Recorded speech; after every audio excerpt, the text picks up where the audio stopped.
Greetings YouTube. Today is a bright, sunny Saturday morning here in New Hampshire, and my wife and I have been doing a few chores around the house. One of the things you have to do when you are a new homeowner. How long can you call yourself a new homeowner? I've been here over a year now. When does it stop being new? It's my first home. Probably my last.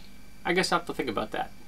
And the door to the porch on the first floor has been giving us problems. It wasn't latching properly, and I thought I might have settled slightly. So I modified the latch receiver on the door frame, and that seemed to have worked, but my mother-in-law was still having difficulties. She has some mobility and strength issues, so she can't put a lot of force. I could close it without too much difficulty. She couldn't.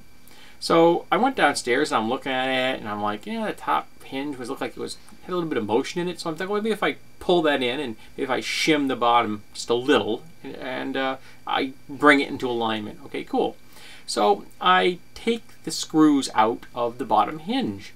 Now, if you're installing the hinge for a door, and a door has 3 hinges, they usually have 4 screw holes in the door and 4 in the door frame. This is the type of screw you should be using. It's 3 inches long.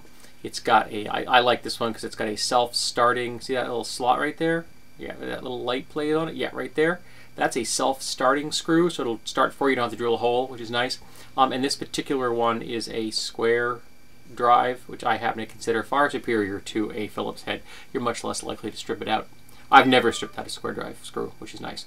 And they're becoming very common, so it's not difficult to find them.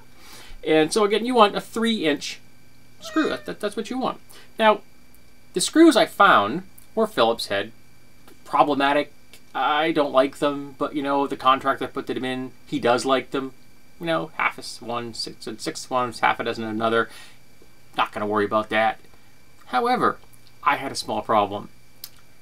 That's how long the screws are. This is how long the screws are supposed to be. You see a difference there? Huh? Yes. That, folks, is a contractor fail. A couple of the screws he installed were not only too short, but the holes that he had created with these, because these are also self-starting screws, which I actually can find a use for these screws, so they're not total loss to me. They were at an angle that completely missed the stud, because I put the new ones in, and I followed the same screw. The hole was already there. That made sense, and I went into nothing. So I had to take the thing out and go at a different angle, and hey, I found a stud, and suddenly the door fit. I did have to shim the bottom one slightly. I used 4 layers of cardboard from a cereal box. Just cut a template out shape, put it behind the hinge, and just brought the door out just a little bit and brought it in at the top because, again, it was slightly loose. Bingo! Door now latches.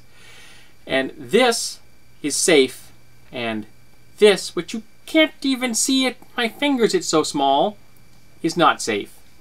So when you're hiring someone to do something, and setting a door completely from start to finish is kind of beyond my skill level at this point, make sure they're putting it in correctly and using the right length screws.